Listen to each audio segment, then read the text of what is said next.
Алматыда аяусыз соққыдан мерт болған күзетшінің артында 3 бала жетім қалды. Кеше ғана отағасын жұмысқа шығарып салып, бүгін жесір қалған әйелге де, тұңғыш ұлынан айырылған анаға да қапыдағы өлім қан жұтқызды. Жазатайым оқиға болса кешіререк, бұл қасақана қылмыс жауапсыз қалмасын деген марқұмның әулеті кінәліге жазаның ең ауыр түрін беруді сұрап отыр. Қазір жаға ұстатарлық бұл жайтқа байланысты бір азамат ұсталып, сотқа дейін қамауға алынған. Полиция қылмыс орнынан айғақ жинап сараптама жасауда. Тақырыпты әріптесім Оразай Нұртай жалғастырады.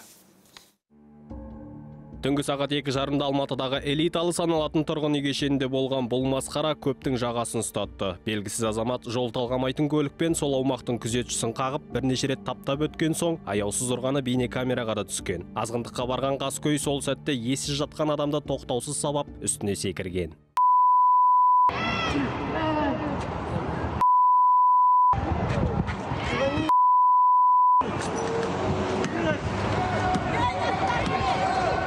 Адамға қана қоймай, оны өлімшетіп сабауға дәті барған күдікті осыдан кейін еш нәрсе болмағандай көлігін тұраққа қойған. Бұл салқынғанды қылығында сондағы жұрт таспалап алыпты. Жедел жәрдемді де солар шақырған. Оңбай таяқ жеген күзетші ауруханаға жеткізілгенімен жарақат салдарынан көз жұмды.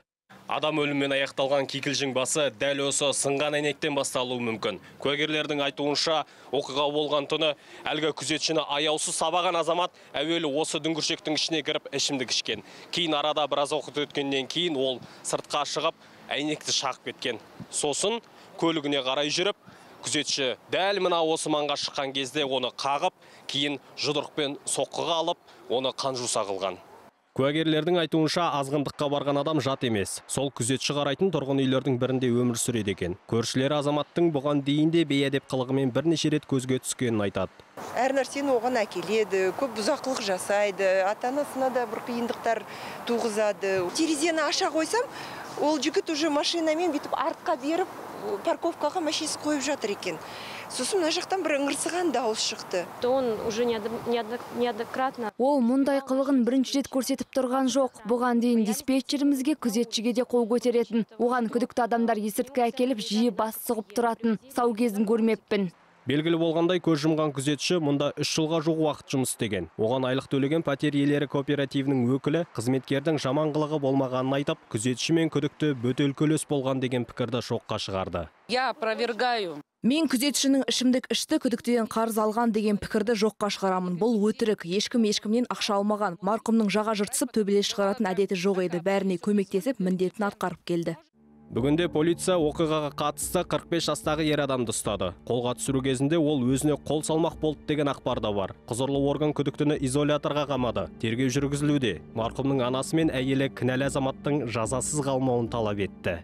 21-інде үш жерде не бердім, ауыз ашар бердім, келді. Бала шағасы мен, әйелімен алдыма жатып, мама басымнан сипаш деп, басынан сипадым, бетінен сүйдім. Сол соңғы көргенім. Сөйтсем қоштасып тұр екен ғой менімен. Мен ойлаған басында, мені көшеде қағып кеткен шығар. Ондай да болады ғой, бір нечайны қағып кетеді. Сөйтсем жаңағы елдер өзім көргем жоқ, бірақ елдер айтып жатыр ғой, специально барып ұрған.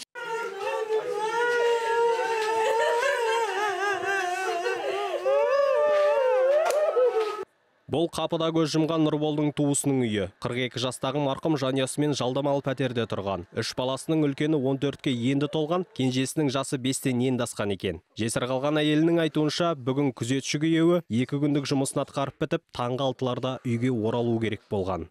Оразай Нұртайұлы, Ернат Болатбек, Алматы телеарнасы.